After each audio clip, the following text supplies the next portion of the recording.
அஸ்ஸலாமு அலைக்கும் வரஹ்மத்துல்லாஹி வபரகாத்துஹு. அன்பார்ந்த அனைத்து உறவுகளுக்கும் இனிய இரவு வணக்கம்.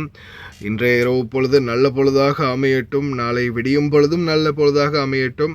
இன்னாலில்லாஹி வ இன்னா இலைஹி ராஜிஊன். 55 வயதுடைய மன்சூர் அப்துர் ரஹ்மான் இவர் தான் இப்போ ரீசெண்டாக குவைட் விமான விபத்தில் காலமானார். அவருடைய ஜனாசா தற்போது மும்பை ஏர்போர்ட்டை போய் அடைந்திருக்குது அப்படின்னு தெரிவிச்சிருக்கிறாங்க. இன்னாலில்லாஹி வ இன்னா இலைஹி ராஜிஊன். ஆழ்ந்த அனுதாபங்கள் அவருக்கும் எங்களுடைய.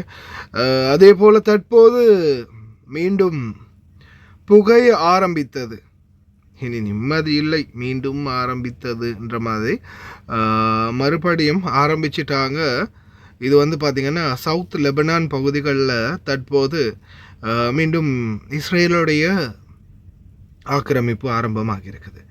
அதே போல் பார்த்திங்கன்னா secretary general of Hezbollah negotiation என்ன ஏதுன்றதை பற்றி நம்மளுக்கு தேவையில்ல. அவங்க நிறைய இது வைக்கிறாங்க, அதாவது கோரிக்கை வைக்கிறாங்க. இப்படி பண்ணுங்க, அப்படி பண்ணுங்க, இப்படி செய்யுங்க, அப்படி செய்யுங்கன்னு பலவிதமான கோரிக்கை வைக்கிறாங்க. அதுவும் இஸ்ரேலுக்கிட்ட. அவன் சும்மா ஆர்டர் போட்டாலே செய்ய மாட்டான்.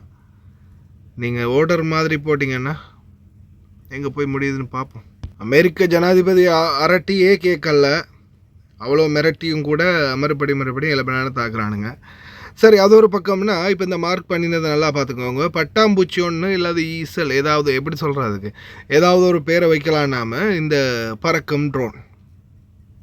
இதுதான் சிசிடிவி காட்சி.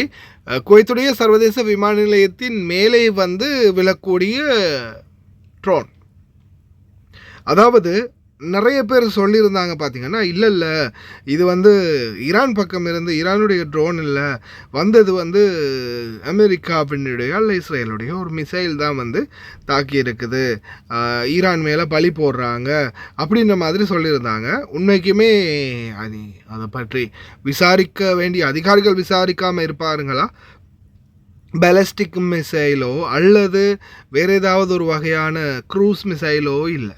இது பார்த்திங்கன்னா UAVS, அதாவது தயாரான் முசையரா ட்ரோன் அப்படின்றது கன்ஃபார்ம் ஆகியிருக்குது. இந்த வீடியோ நல்லா பார்த்திங்கன்னா உங்களுக்கே புரியும். அதே போல் குவைத்துடைய உள்துறை அமைச்சர் ஷேக் ஃபஹத் யூசுப் சவுத் அல் சபா அவர்கள் ஃபர்வானியா மருத்துவமனையில் சிகிச்சை பெற்று வரும் பாதிக்கப்பட்டவர்களை நேரடியாக சென்று பார்வையிட்டிருக்கிறார். அதே போல் பார்த்திங்கன்னா குவைத்துடைய மனித வளத்துக்கான பொது ஆணையகம், public authority for man power, Abdali பகுதிகளில் இருக்கக்கூடிய ஒரு பெட்ரோல் சப்ளை நிலையத்தில் திடீர் ரைடு நடத்தி தொழிலாளர்களை கைது பண்ணியிருக்கிறாங்க.